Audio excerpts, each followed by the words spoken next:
Philippine President Rodrigo Duterte plans to order the termination of the country's visiting forces agreement with the United States, his spokesman said Friday. Presidential spokesman Salvador Panelo said Duterte was also scheduled to speak to U.S. President Donald Trump at any time, but the agenda was not clear. "I will instruct the executive secretary to tell the foreign secretary to send the notice of termination to the U.S. government," Panelo quoted Duterte as saying.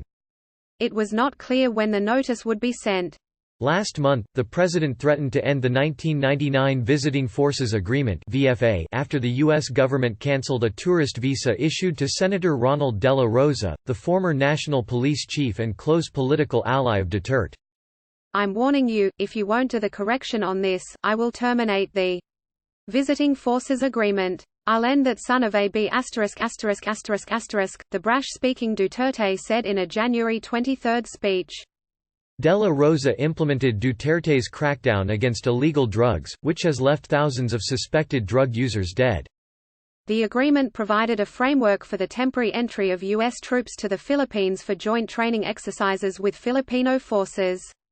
The pact can be terminated through written notice from either party, which would take effect in 180 days. At the end of last year, Duterte had also ordered a ban on U.S. senators from entering the Philippines. That was in response to the U.S. doing the same against Filipino officials who played a role in the detention of opposition Senator Leila de Lima, a staunch critic of the president's campaign against illegal drugs. The president has barred his cabinet officials from traveling to the U.S. and turned down an invitation to join a special meeting with Trump and leaders of the Association of Southeast Asia Nations in March.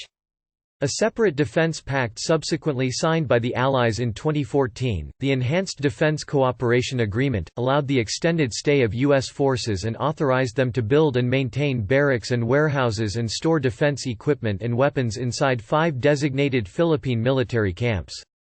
But terminating the VFA would affect more than 300 joint trainings and other activities this year alone with U.S. forces, which the Philippine military and law enforcement agencies need to enhance their capabilities in countering threats to national security, according to Duterte's Foreign Affairs Secretary Teodoro Locsin Jr.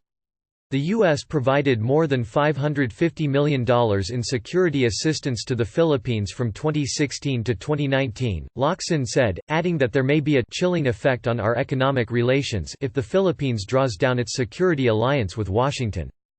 U.S. forces have provided intelligence, training and aid that allowed the Philippines to deal with human trafficking, cyber attacks, illegal narcotics and terrorism, Locsin said, citing how U.S. military assistance helped Filipino forces quell a disastrous siege by armed fighters aligned with the ISIS armed group in the southern city of Marawi in 2017.